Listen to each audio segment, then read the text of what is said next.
السلام علیکم ورحمۃ اللہ وبرکاتہ۔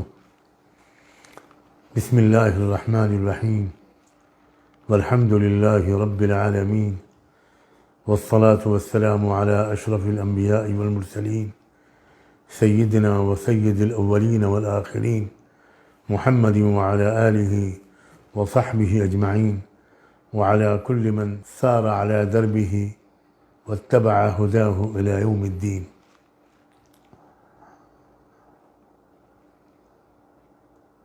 حضرات علماء کرام اور امت مسلمہ کے تمام بھائیوں، بہنوں، نوجوانوں، آپ سب تک یہ خبر پہنچ چکی ہوگی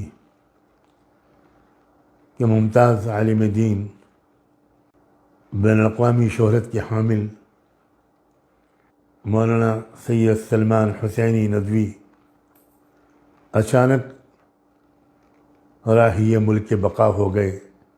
انا للہ و انا الیہ راجعون۔ اللہم اغفر لہ وارحمہ وارض عنہ وادخلہ الجنہ ونجہ من النار۔ اللہم تقبل حسناتہ وتجاوز عن سیئاتہ۔ اللہم اعف عنہ وعافہ واکرم نزلہ ووسع مدخلہ۔ آج صبح فجر کی نماز کے تھوڑی دیر کے بعد ہمارے ادارے دارالعلوم امام ربانی کے ناظم تعلیمات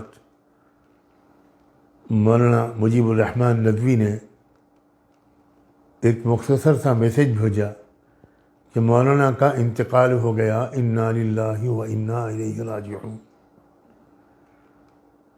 میں سمجھا ہی نہیں کہ یہ کس کی طرف اشارہ ہے، تو میں نے ان کو فوراً فون کیا اور میں نے پوچھا کہ بھئی کون مولانا؟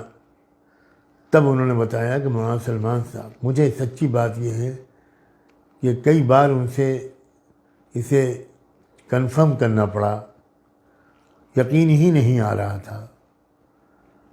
انہوں نے سب تفصیل بتائی تو مجبوراً یقین کرنا پڑا۔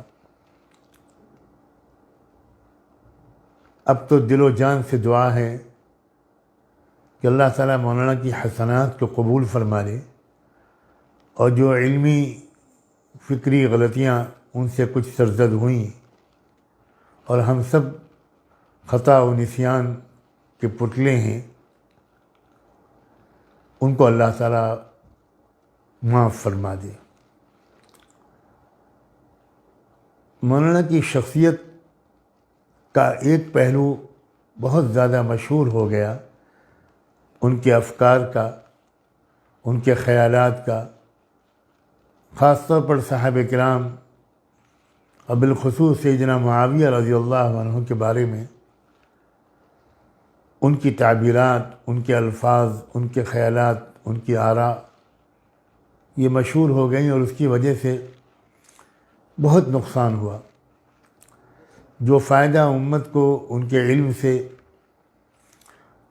پہنچ سکتا تھا، اس میں بڑی رکاوٹ آ گئی۔ میرا ان سے بالکل بچپن سے تعلق رہا ہے، ہم ایک دوسرے کے رازدار رہے۔ میں الحمدللہ اس بات کی گواہی دیتا ہوں کہ نوجوانی کی وہ عمر جو اکثر کچھ نہ کچھ غلطیاں کروا ہی دیتی ہے، میرے علم اور مشاہدے کے مطابق وہ اس عمر سے بھی بالکل پاک صاف گزرے۔ نگاہوں پر بڑا قابو تھا اور اپنے نفس پر کنٹرول تھا۔ غصہ ان کے مزاج میں ضرور رہا،